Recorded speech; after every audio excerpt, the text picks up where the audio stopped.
lot of Nutcracker rehearsals lately, but sometimes we like to take breaks, like when we went to the premiere of Nutcracker in 3D.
Well, I knew this day would come where I had to talk about the Nutcracker in 3D, or the Untold story. So, finally gonna review it. Since it's Christmas, here we go. Here's my review of the Nutcracker in 3D. To point out that I was in the Nutcracker 3 times. So yeah, that's my relationship with the Nutcracker. And that's when I discovered this film. But I'm going to get to that later. So how this film came to be was that director Andrei Konchalovsky wanted to make this film for like decades, and he made some pretty famous, kind of cult classic 80s films like Tango and Cash and Runaway Train by Cannon Films. Yes, Cannon Films that brought us this.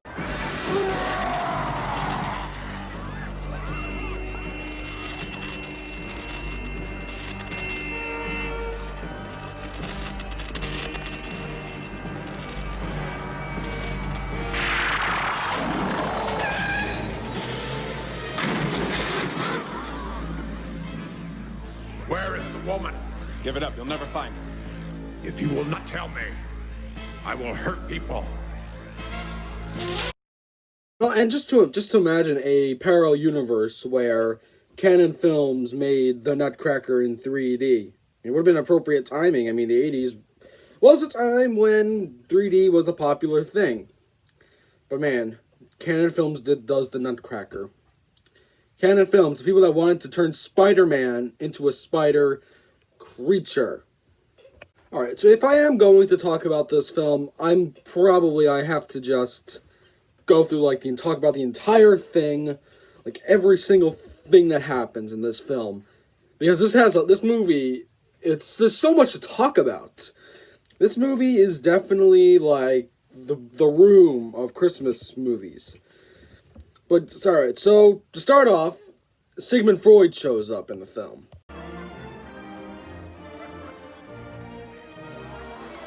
Good evening, madam. Sir? Dr. Freud! Good evening. Hello, ladies. That's kind of something about that's gonna pop up about having historical idols from that time period that we're in. So then we go on to the next scene, and then we kind of get to the biggest problem is the child acting. Max, put her out! Please don't tell me, Mary. Just look at her. You've burned the whole dress. And now you've made me lose my pin. Fanning is a highly respected actress, and her sister too. I mean, Elle Fanning was in like The Curious Case of Benjamin Button before this film came out. And yeah, she's just not good in this film.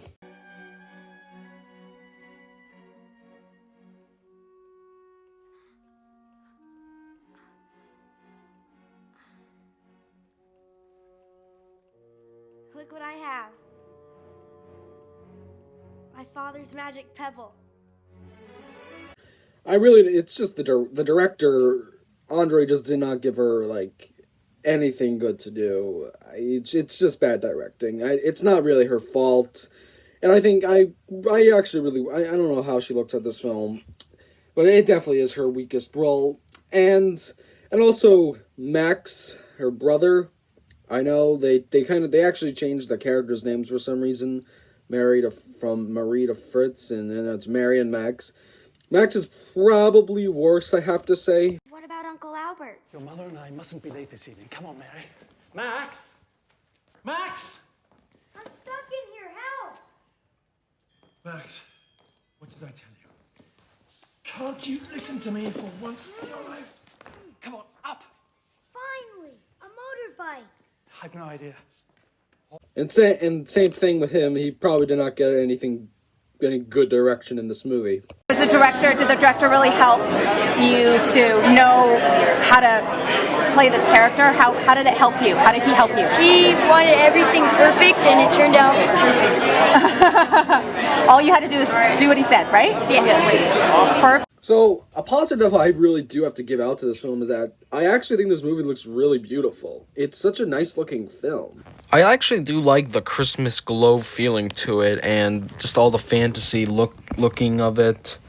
It's just a very nice-looking film. Even when it's dark, it looks unique. And this came out the same year as Birdemic Shock and Terror, and had, like, no lighting at all. Alright, now let's get on to the first big elephant in the room, Nathan Lane playing Albert Einstein. Uncle. Come down here, Max. Max. Mary is right, Max. What is just a toy for you may be a real friend for someone else. It just depends on your imagination. In fact, I have a theory about it. You have a theory about everything. Yeah, it's called relativity. Would you like to... Alright, I love Nathan Lane. Whenever he was on Modern Family, he was funny. But I don't get it. Like, why is... Alright, if you're not familiar with the Nutcracker story, Nathan Lane is meant to be playing the Godfather Uncle Drosselmeyer role, who they turned into Albert Einstein for some reason, and it's just like, why? Why couldn't they just make him Drosselmeyer? Oh my. It's more confusing than making an African American play Drosselmeyer. It just doesn't make sense. Like, so, yeah, he's good. I think Lane is definitely one of the best actors in the movie. And he's good. I like him. But it's like, why? There's not really much of a purpose. It does not have to do with Einstein's theory of relativity. I don't know. So then he introduces them to the three main toys of the film. Each doll has his own story. That dear fellow is named Gilgud. In a faraway kingdom, he escapes a circus to join a prince's court. You're making that up. No, he told me so himself. And never call him a monkey. It makes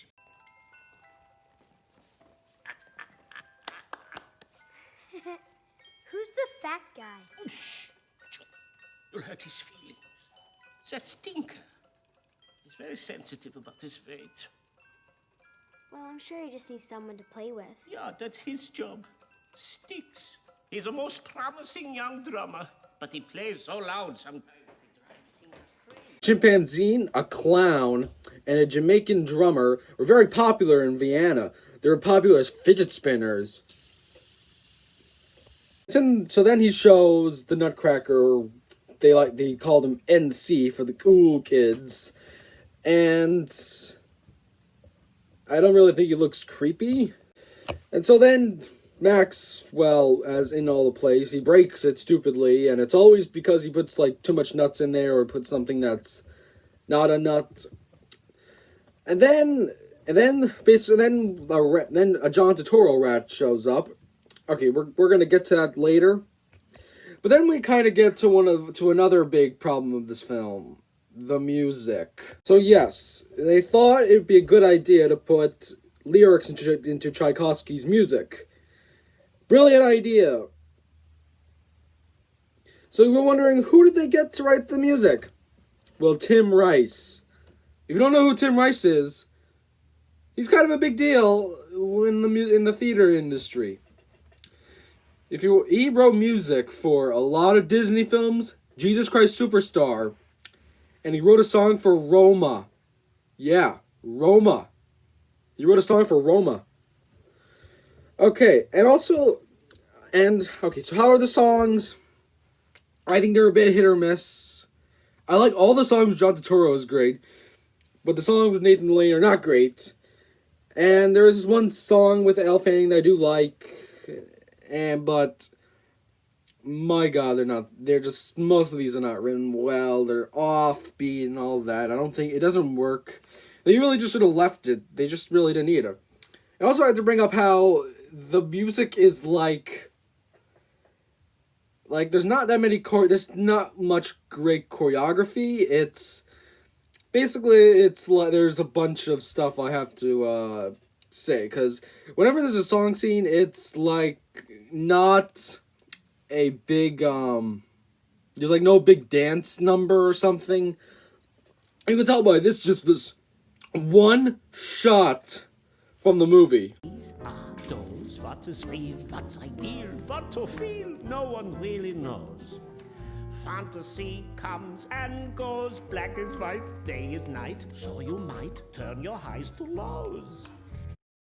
It's like the choreographer just had to leave quickly for something, and then and the director was like, "Okay, kids, just make up your own dance scenes," and then they just do something they do like their own TikTok dance.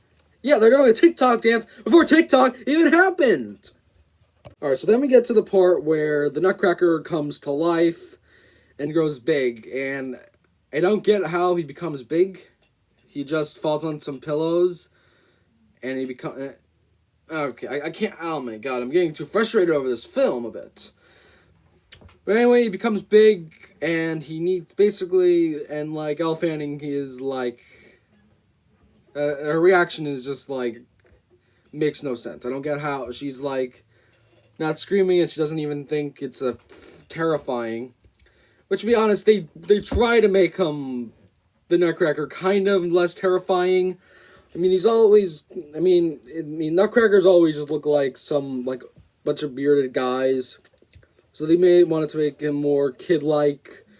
And it kind of works a bit, but it does have a very weird look to it. And I gotta just say, the effects are just not great in this movie on him. It just looks weird at times. The way it moves, I think, gets me a lot. It just doesn't look, it looks weird when it moves. And even though it's not in it that much, I think it's just, I don't know, it's just not in it that much as I think. But anyway, and then he turns out that the Nutcracker is a bit sexist. The truth, and that's altogether a different matter. They did explode. I just simply didn't say why. That's it. I've got a plan. I have to speak to my friends in the doll's house. You mean they're alive? Of course. All dolls are alive. So, what's the plan? Oh, it needn't concern you. Girls are no good at military strategy. Where are you going? I just told you. To the doll's house. Wait, I have to get dressed first. I don't have time. How ungrateful men can be. It's appalling, that's what it is. I can't believe you're a friend of Uncle Albert's. Okay, I'm sorry. You're right. Get dressed then. And so then they go down to the dollhouse, and then they go into the room with the Christmas tree, and if you know the show, you know that it grows big.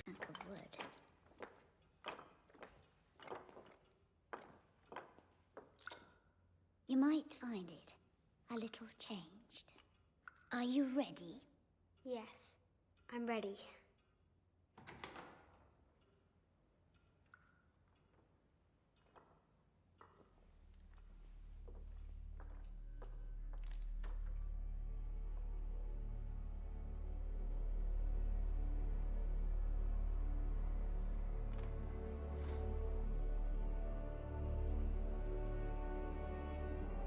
never seen anything so big. Where's the ceiling? The roof? Is this real? If you believe in it, it's real. Come on. Alright, and so then they go, so basically then they go to the house where we go to Gilgert, Styx, and Tinka, and why do they have to be the supporting characters in this movie? I mean, seriously, like, they just don't, they're useless, they're just toys, and, I mean, Gilgert's a bit useless, like, why couldn't, and it's just weird, and, I mean, why couldn't it just be, like, a group of soldiers, like in the show? It's a group of toy soldiers. Why couldn't they go with that? But I don't know why they couldn't just do that. But so yeah, then they go up to the Christmas tree, and then this is where the 3D stuff kind of starts to come in place. And I gotta bring up how most of the effects in this movie are just not good. It just doesn't look real, or it's not breathtaking. They just look so fake, like. But anyway, so then they come across the snow fairy, and what they're doing in this film is they're doing it what happens in Wizard of Oz, where it's like, where all Dorothy's friends in Oz are meant to be like reflections of her people that she knows in real life. And that's what they tried to do, and so they tried to make the snow fairy her mom.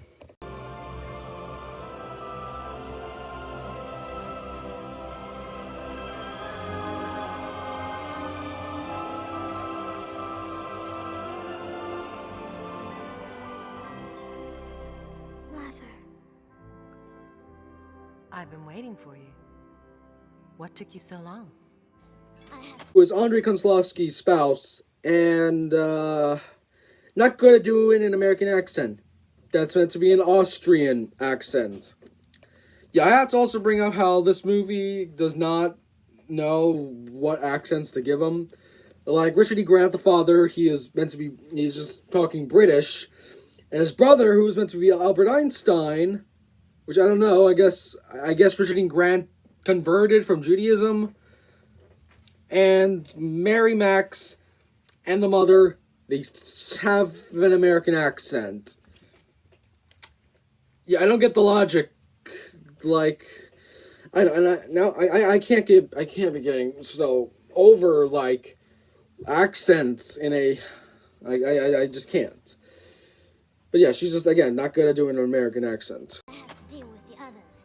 Everything is chaos down there. What do you expect? They haven't been wound up for years. I want to thank your friend Mary here for my wonderful new gown.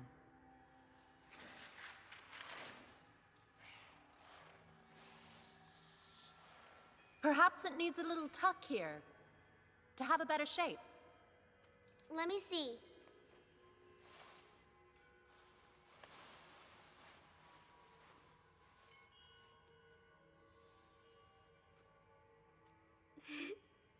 That's better. You know, you look exactly like my mother. But I'm not. You're the So then, these, like, snowflake fairy things, like, come around, like, the tree, and, okay, this scene is just in there because, like, because it's based off of a ballet, and they have to have a ballet scene in there, and it's just such a weird scene. It's like when she's going up there, and when she's, like, going up to there, it's so they sound creepy and odd-like, and the fairy's like, go on!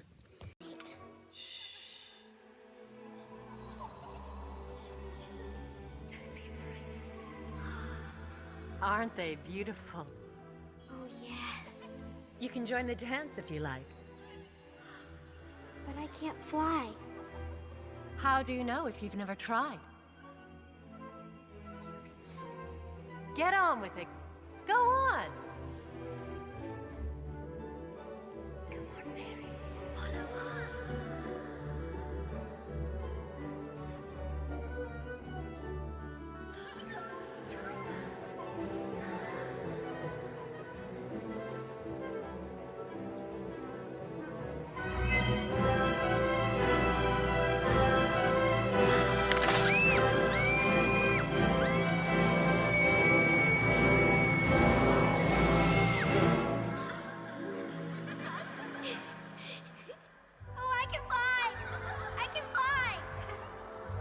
And then we get to, the scene's also for 3D, and it's not great.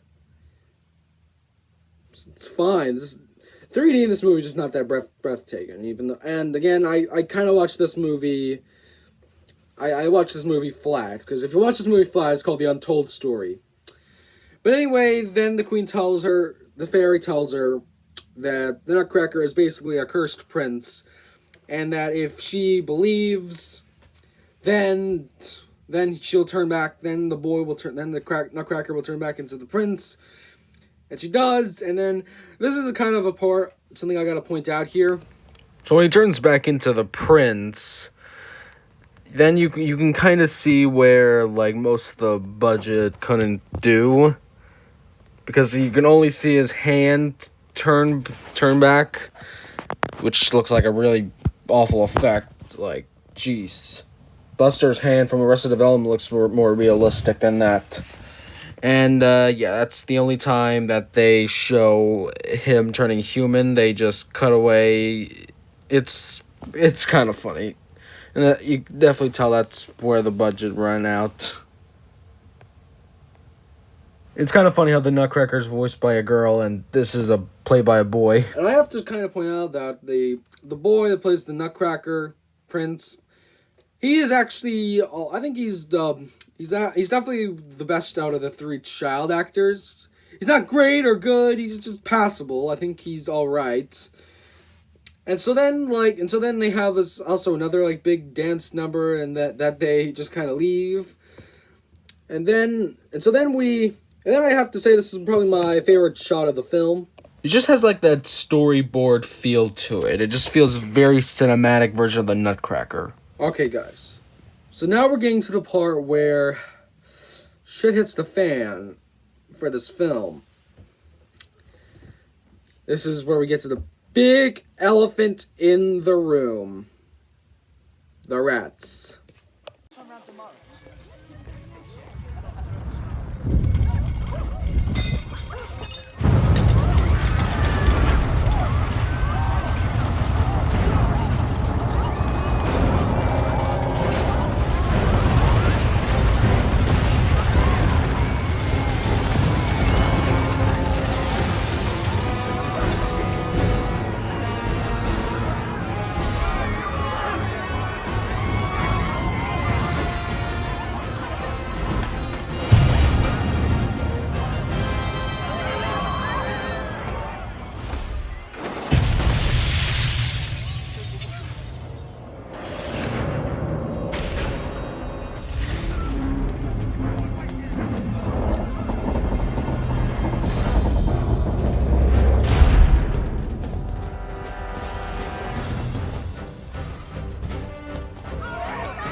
So yes, the rats are kind of modeled off of the Third Reich, the Nazis.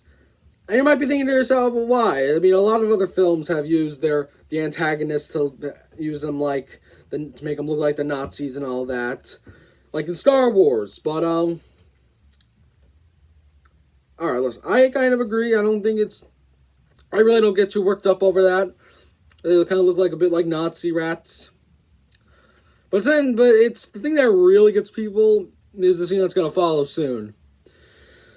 But then we get into, and I gotta say the rats are actually kind of cool whenever they're not killing stuff. They got jetpacks. I am serious. They're like these jetpack. They're like these rats with jetpacks on.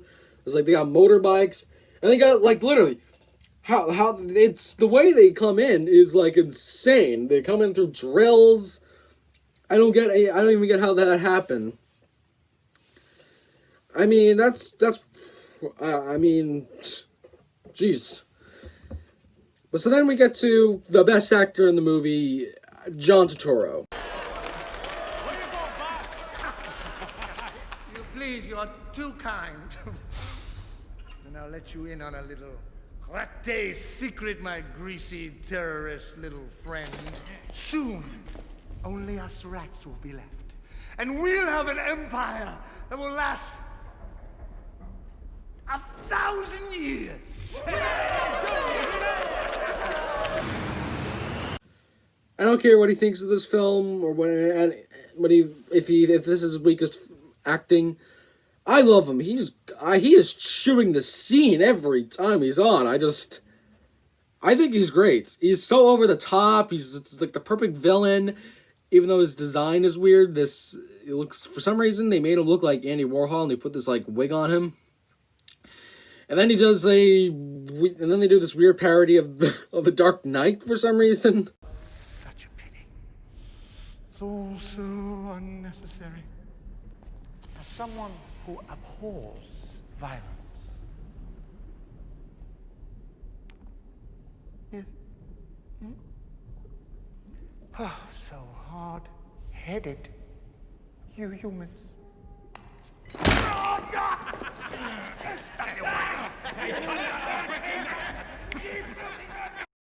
So let me get to my favorite song of the movie.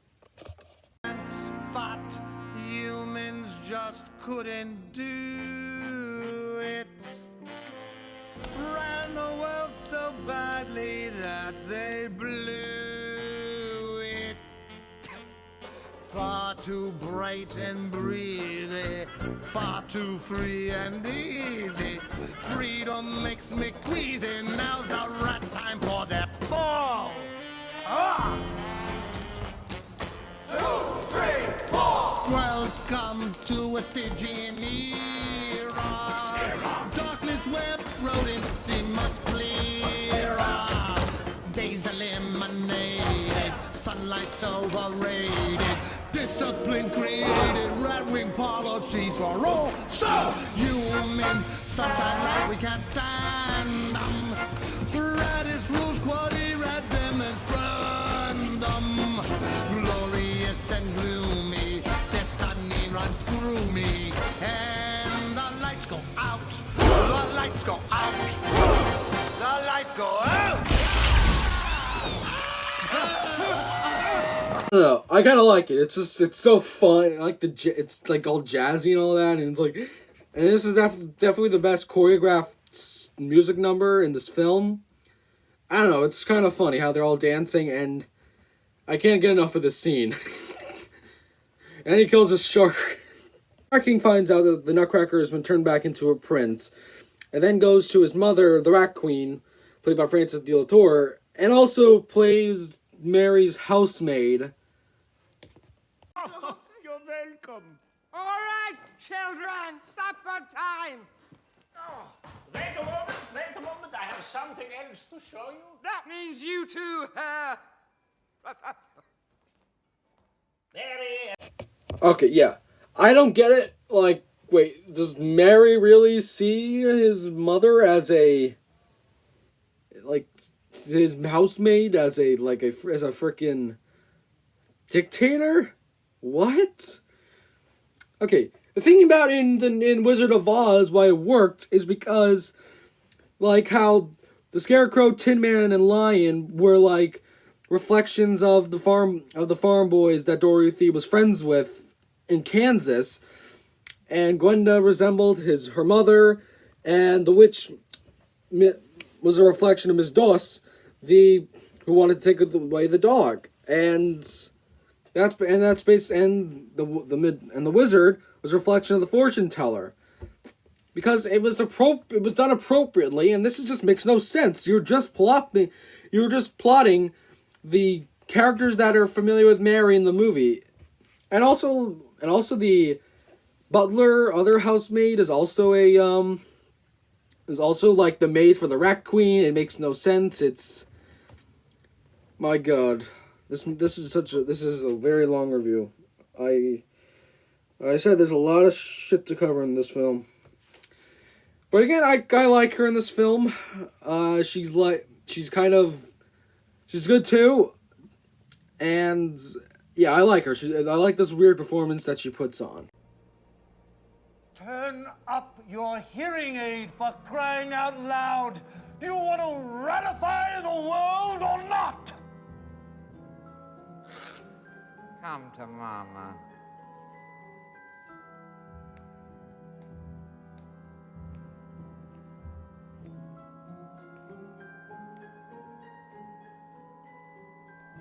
Closer.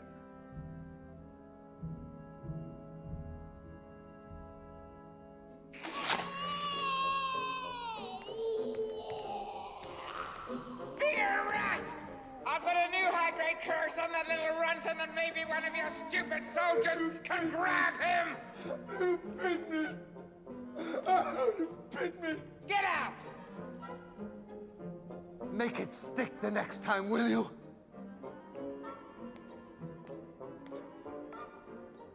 I need to build up my strength. A little rat juice. Must be that meddling snow fairy, little cutesy. So then she puts the curse back on him by drinking rat juice, or then these rats with like metal dogs try to saw off the tree too. I don't know. And then basically the curse is put back on, and then and then again they do the same effect on the Nutcracker before, where you just see that hands turn back and all that.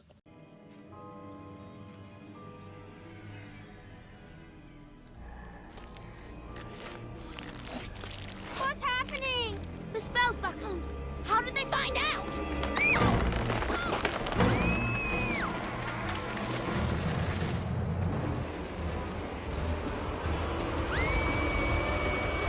Then Mary wakes up again, and this is the point where I gotta bring up that the dream part makes no sense.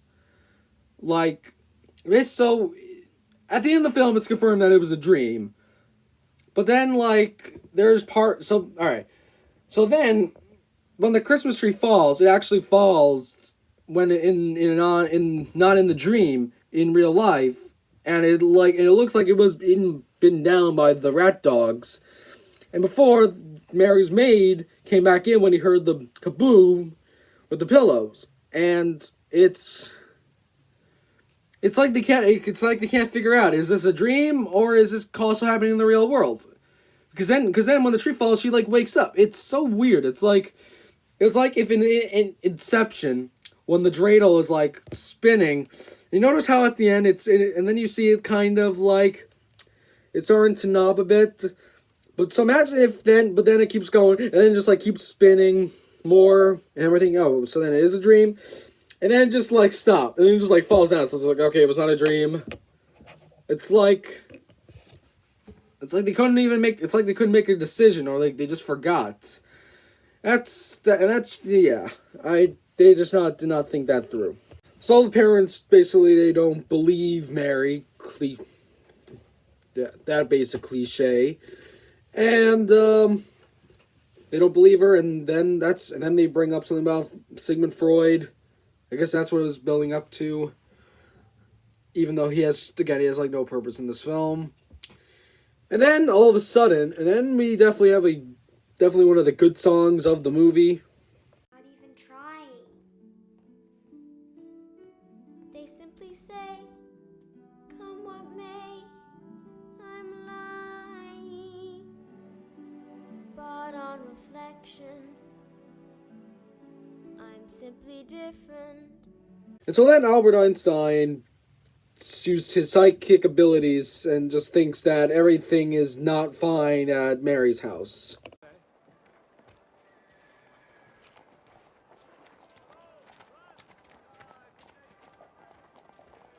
You know, I have the strangest feeling that something is wrong at Mary's house.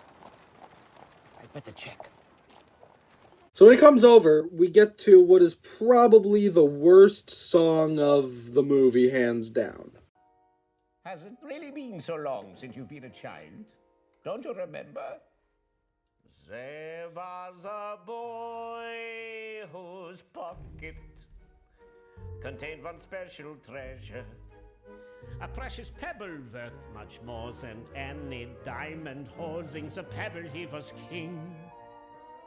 I mean, okay, Nathan Lane's voice was actually fine during the first song, but it's like, it's so just awful. I don't like it. It's definitely the worst song, and it definitely drags the movie a bit. But then I gotta bring this up. So Richard E. Grant, who is recently known for Game of Thrones, being in Logan, and the horrid Henry movie, and just recently in Star Wars: The Rise of Skywalker, and he like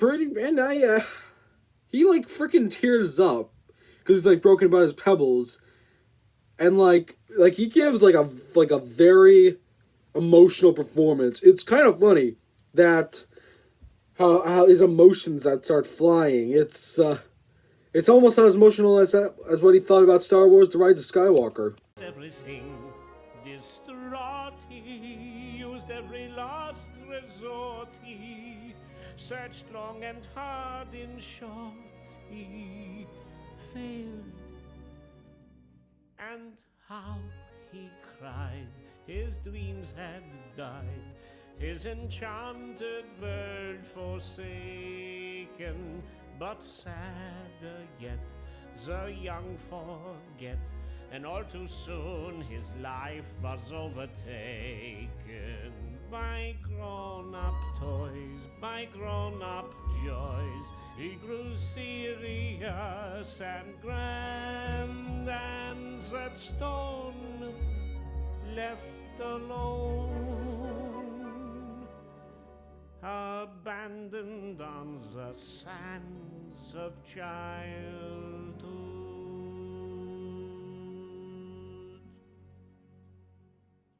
That was Joseph.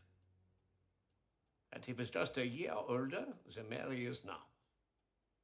You should have seen my pirate ship. I made it all by myself. Why so sad? He misses his pebble.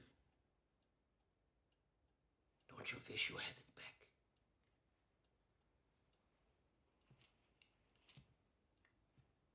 Here, I saved it for you.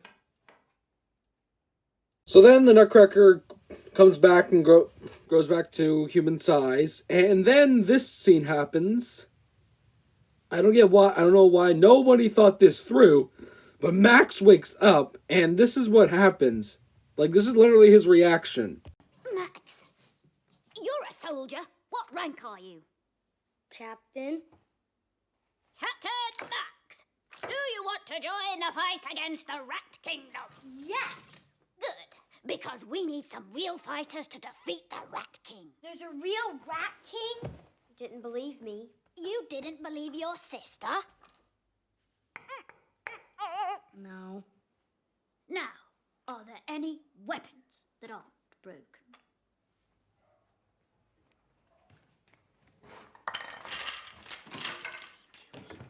What? Come on. Done. Good work, Captain. Now, get yourselves ready for the journey. Where are we going? To the kingdom. Do you have any motorbikes in... Okay, so how would you feel if you just woke up and this kid-sized Nutcracker shows up and asks you to fight the Rat King's army with him? You would ask so many questions and you'd be freaking out. It's like in the last Ninja Turtle film when the Shredder gets beamed onto the Technodrome, and then Krang shows up and tells him that he needs his help, and then he's like, I'm interested, without asking any questions, and he's like, okay, alien life exists. Oh my god. It's like they don't have any emotional reactions. So then all the toys get kidnapped, and the way the Nutcracker gets kidnapped is meant to be so breathtaking when it's not. It looks pretty bad.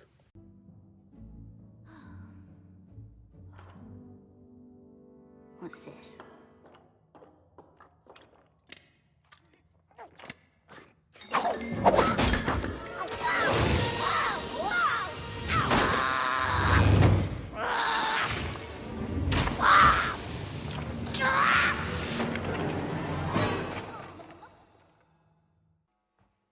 To the confrontation with the Rat King, and this is where the creep factor comes up to 11. Scary. Me? Not in the teeniest bit. In fact, I only came to ask you to play with my toys. Huh? Play something for the kiddies, drummer boy. Something snappy. Boom, chicka, chicka, boom. Nothing funny. Move! Does that jar anything loose? Hmm? You call that music? You seem to have forgotten that all toys have a breaking point, and you've reached yours! Catch! Go back! Come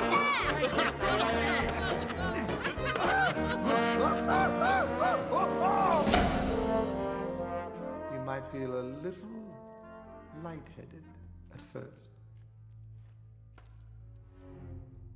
And then that factor ranks up to like 21 after this. Ingratitude! Open your mouth, Prince! Oh, yes, yes! Leave him alone! Leave him alone! Like a good little prince! I'm not afraid of you. Yes. Or... Wow!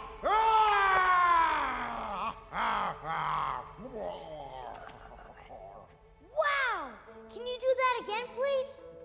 And so then Max decides to join the Rat King because he has motorbikes with guns.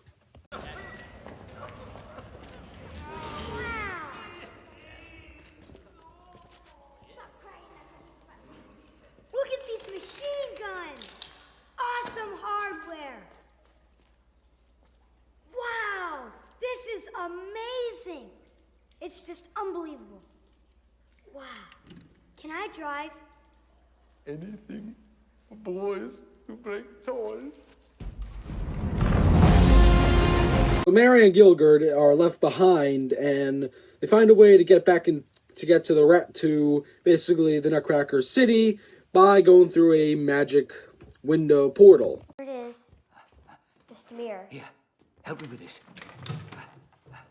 Mind your toes.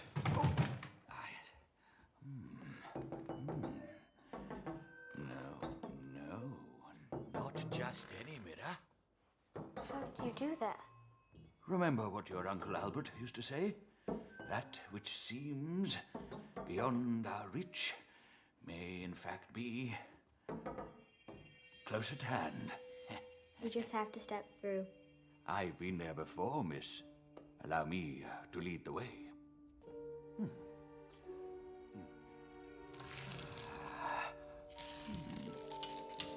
One too many cupcakes? Ooh. Oh.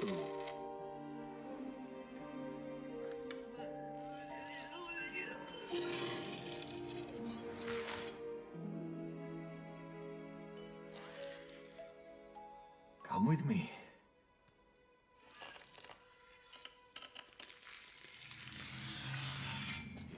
And then once they go through, they go to this like, basically this we get to the part. It's like an alternate universe version of Mary's house.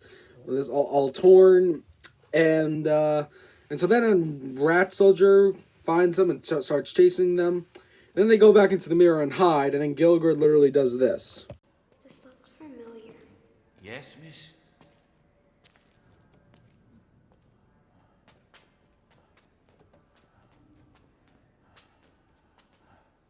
Stop! Hey, stop! Stop! Wait right there! Whoa! Whoa! Come back here!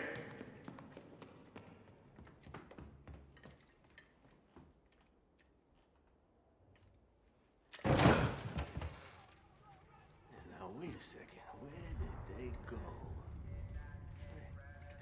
Toys.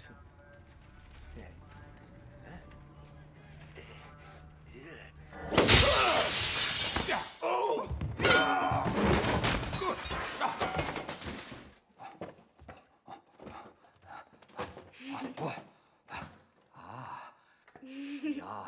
disguise. Okay, don't be nitpicking on this again, but so wait, he punches through the mirror, and then it just, so like, wait, did you just open the portal more? Wouldn't you then like just break? Wouldn't that window just like be broken and you couldn't get back into that world again? Oh my god. Okay, I gotta move on because we haven't even gotten to the biggest elephant in the room for this movie. So anyway, then and the Nutcracker, Tinka, and Sticks are trying to escape from the Rat King's motorbike cage thing, and this is literally how they're by distracting them by Tinka literally putting his ass on the cage. Okay, no, they don't show his ass, but that's like how they literally try to distract them. And then, so as the Nutcracker escapes, they come across a poorly CGI's rat dog. This way out. Come on.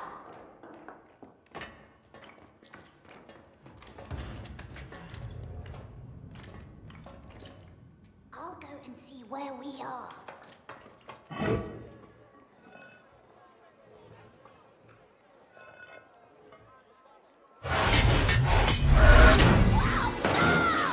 Rat dog! Run! Move your bottom on! Close the door! Quick! Nutcracker gets killed off screen. We'll get back to that. And so now we have to kind of get to the scene that gets everyone from this movie.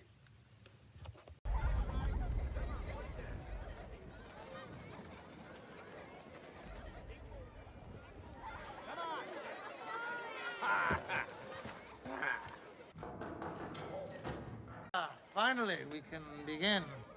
My little friend, look. Huh? All the boys and girls giving joyfully for the good of Rat World. We call it Rat-Aid. Yes, we call it. They don't look so happy. Of course they are. They're helping make my cloud. Yes, Your Majesty. Come on.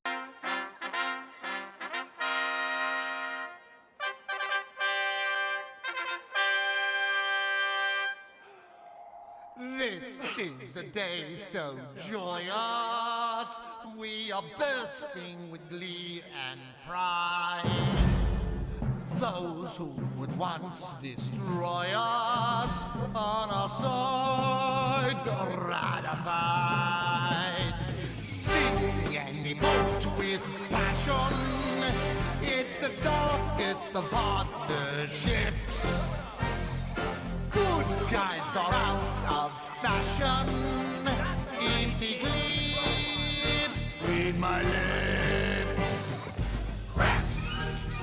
This will require Boom and Merc and Mire.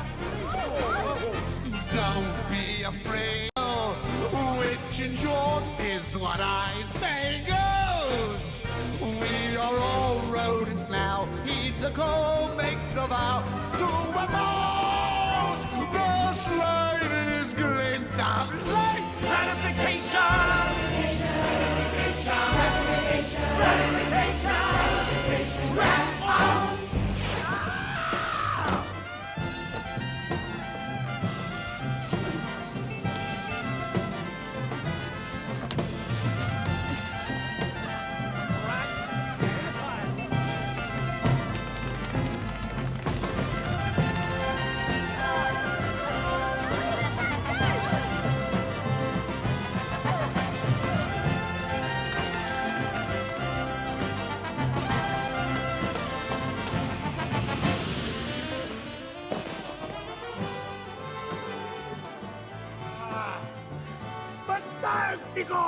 Fantastico! Hold it! I shall call it Mooning Lisa. Yeah.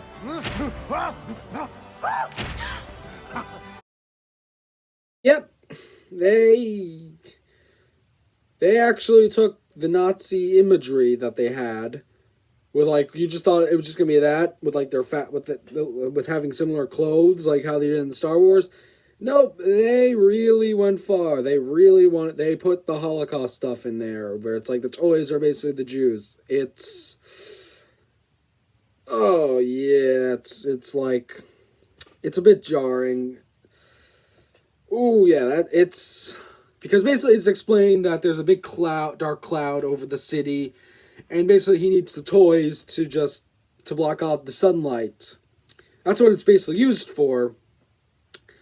And so yeah, my opinion on it's very unnecessary. I don't think that they went too far on this. They should have just left it with the costume designs. I don't get why they couldn't do that. And you got like bat rats. By the way, there are only 2 of them, so that doesn't make it that much fun. And so then he brings Max down, and this is actually pretty. I like this part because it shows the character Fritz from the original show makes him more sympathetic, and he realizes why this is all bad. And I actually kind of like, and even though I didn't say I didn't like his acting in this, I actually do kind of like. He actually does a pretty good job in this scene. Ah! Yes? Huh? Huh? There he is! There he is! The rat race's newest recruit! Yeah! Tear apart as many of these cuties as you like! I don't want to. What?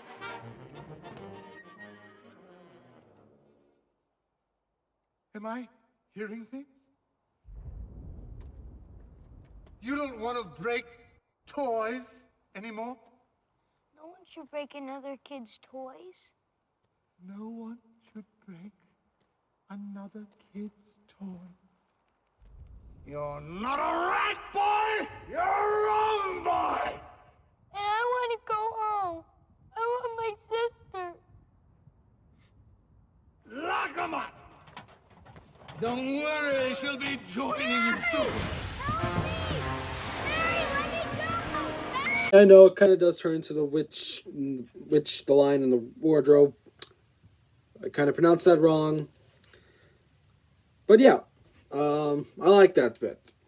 So then Mary follows the toys into the smoke factory.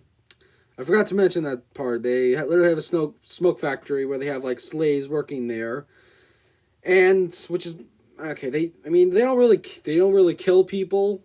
No one really gets killed. I forgot to mention that, but no one else gets killed. And so basically the Nutcracker is dead and his arm is gone, and basically and Mary has to save him. And so then there's this scene. It's definitely one of the better numbers from the film.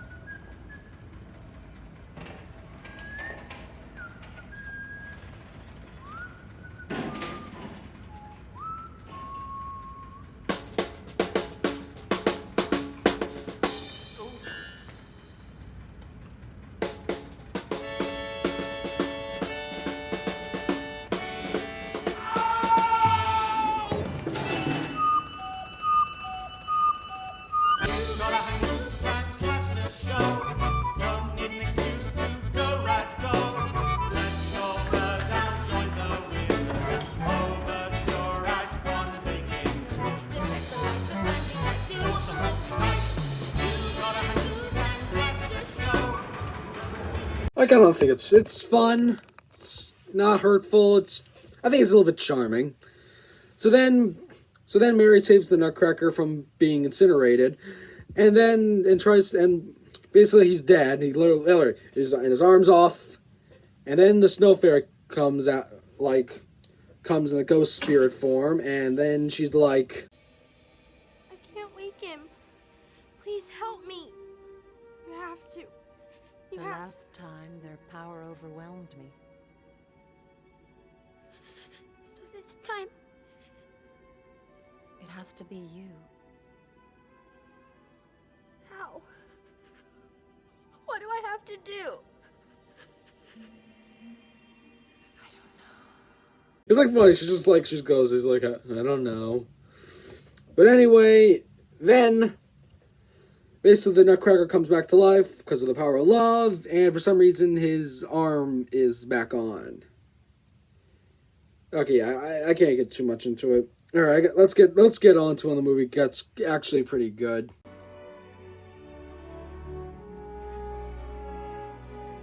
You brought me back. Lives. Your life. He's alive!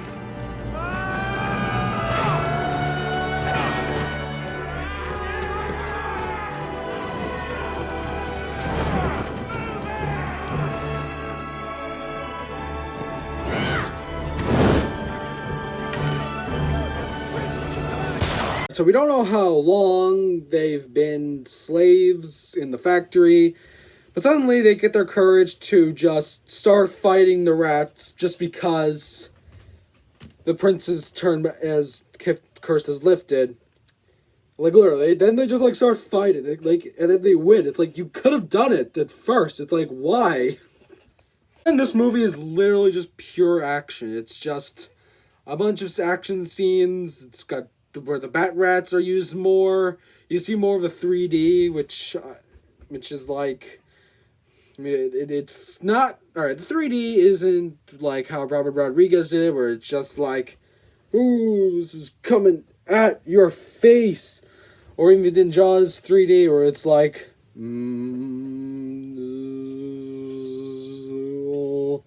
it's like, oh, it's coming right at you. But no, that's not really what it is. It's just kind of meant to look like it's like it's popping out of the screen a bit, or like, I mean, heck, I've not seen this film. I don't even think there's hardly any blue 3D Blu-rays. But so yeah, then, again, this is just pure action, and I love it. This is definitely the biggest highlight of the movie. Just all the action, and it's just like, just a bunch of uprising.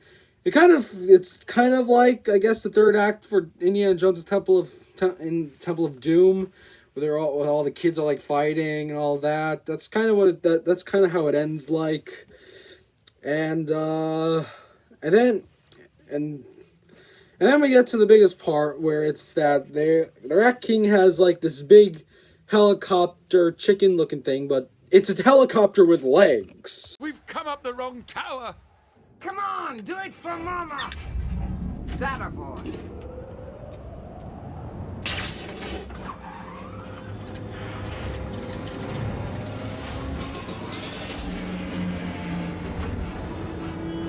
Take me with you. Come on, take me with you.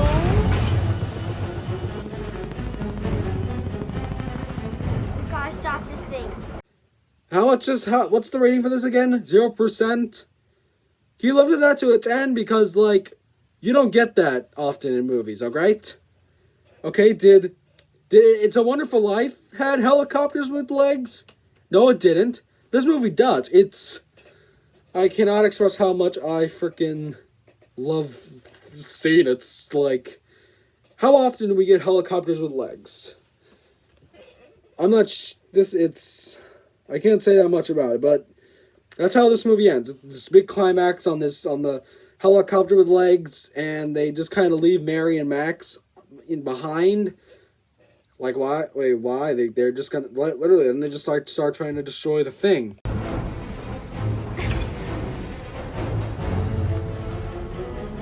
What's the matter with you? Little whiner. Wow! Close that hands, will you? Say hello and goodbye to your pig. Like, aren't you gonna, like, tie him up or something? So then they crash it, and then they turn back into rats. And again, I've got to bring up that the rats that they are in the film, I don't get it. So, like, we see them pop up in the movie before, and it's, like, never resolved, or, like, wait, so, was it real? Again, it has to do with the dream thing again, because we see them going into the sewer by their house. Like, what are they doing?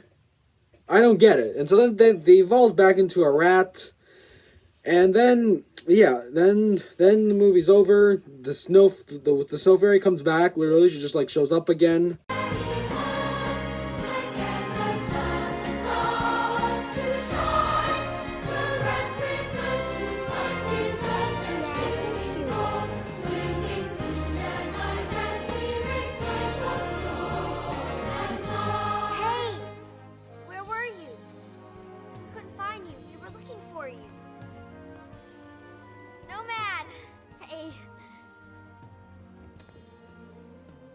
I'm sorry, Mary, but it's time for you to go home. But this is my home. No, this is only a dream, darling. Then I don't want to wake up. Can I stay? Can I stay? I'm afraid not. Your parents will miss you terribly. So will Max. They're all waiting for you. Goodbye, Mary. And they kind of like sing this song. It's an alright song, I guess.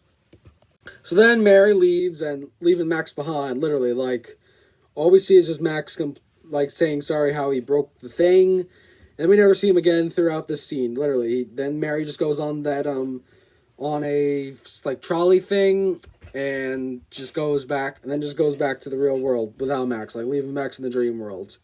But it's fine. Like he's up. I guess it was a dream. I don't know. And then Richard E. Grant is like, oh, were you dreaming? Like, now he has to change a heart all of a sudden. And then Albert Einstein comes back, and he brings a visitor. Can you guess who it is? I missed seeing you yesterday. Are you all right? Much better. I hope you don't mind, but I brought someone along. He's a little shy. Are you ready?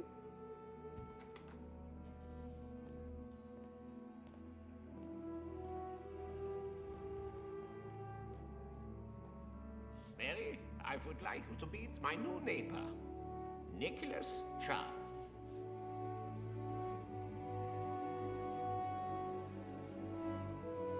Okay, so yeah, he brings his neighbor, who turns out to be the prince, but I gotta say, this is definitely just really weird. It's like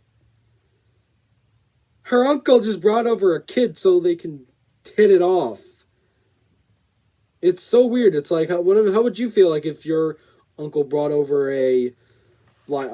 his like new neighbor, so you guys would like make out or stuff. It's like weird. It just happens. And then they basically ice skate off, and then, yeah, that's how the movie ends. So that's the Nutcracker in 3D, or the Untold Story. You're probably acting, okay, does he love this film, or does he hate this film? I don't hate it. I love it, but in a guilty pleasure way. This movie, it's just like, when you watch it, you're like, thinking to yourself, this is just, I have never seen anything like this before. There is no other movie like the Nutcracker in 3D. No adaptation of any source material like Nutcracker in 3D. No kids film like this movie. You don't get these movies often. And that's why it's better than the Nutcracker in the Four Realms. If anyone remembers it. It was like Disney attempt at trying to do the Nutcracker, but in a big Lord of the Rings style. And they got Joe Johnston, who I have a lot of respect for, and he really couldn't even save it. But, I mean, the thing about Joe Johnston is that he likes to entertain, and, I mean, he was just there for reshoots. And that movie has just turned out to be bland, and it just doesn't have anything to it. But, like, so if, it's kind of like, what would you watch? You would actually, I think you would honestly end up watching this film. It's just a more interesting film to sit through. It's just got a lot of awesome stuff in it, and it's just so bad. It's so bad it's funny. I can't get over just how much I think this movie isn't really as bad as people say it is. I know about the scene with the scene with the toys, but it's everything else is just like this is like, you can't see anything like this today. And And I think the best thing to admire about this movie is just how this man, this director who made this movie, because today in a day where directors don't get their visions always made on something, because there's always studio interruptions and just reshoots and rewrites. I think it's just great, and I love how this man, Andrei Konstrovsky, was able to get his vision of the Nutcracker to the big screen. I admire that how he was able to make it. Yeah. And even the songs, I know they're not great. They're bad. I think they're bad, but like there's something charming about it. I don't know. I like this film. Just get a bunch of friends, sit down and just watch this movie, because it's just watch it as the Super Mario Brothers movie. It's basically a dark fantasy. I mean, this is like, it has a lot to do with the Super Mario Brothers movie. Yeah, get a group together, have like take some alcoholic eggnog, and play a drinking game. And here, even though I don't drink because I'm 14, but so here it is. So take a drink whenever there's awful child acting. Take a drink whenever there is like awful CGI effects. Take a drink whenever there's a song. Take a drink when there's any Third Reich imagery. And just take a drink whenever Nathan Lane breaks the fourth wall in this movie.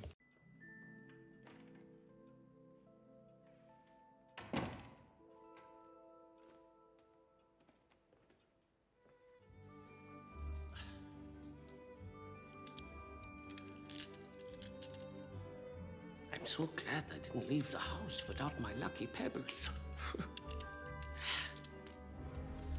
We're on Nutcracker in 3D. Freaking 7 out of 10. I love this film too much. This movie, don't look at this as a kid's film. You gotta look at this as a dark cult comedy. That's kind of what it is. And even if it scared kids, I don't even think I would get scared of it. Or like, for the first time, some stuff would scare me, but this movie would really never scare me. Honestly. I've just never been scared of anything. Like, even Willy Wonka and the Chocolate Factory, that movie never scared me. There hasn't even really been that many stuff that scared me. I know maybe I should do a childhood trauma video sometime, but I don't know. So there you go, that's my holiday review. I will review the Home Alone movies eventually this month. Because that movie's like 30 years old. And I also, if you want to see more reviews on the Nutcracker in 3D, I highly check out Film Brain's review of it, and the Nostalgia Critic's first viewing reaction of it, and his review of it. Now I feel a little dirty, kind of recommending a Nostalgia Critic video. But anyway, guys, have a happy holiday anyways, and I'll see you next time. Bye.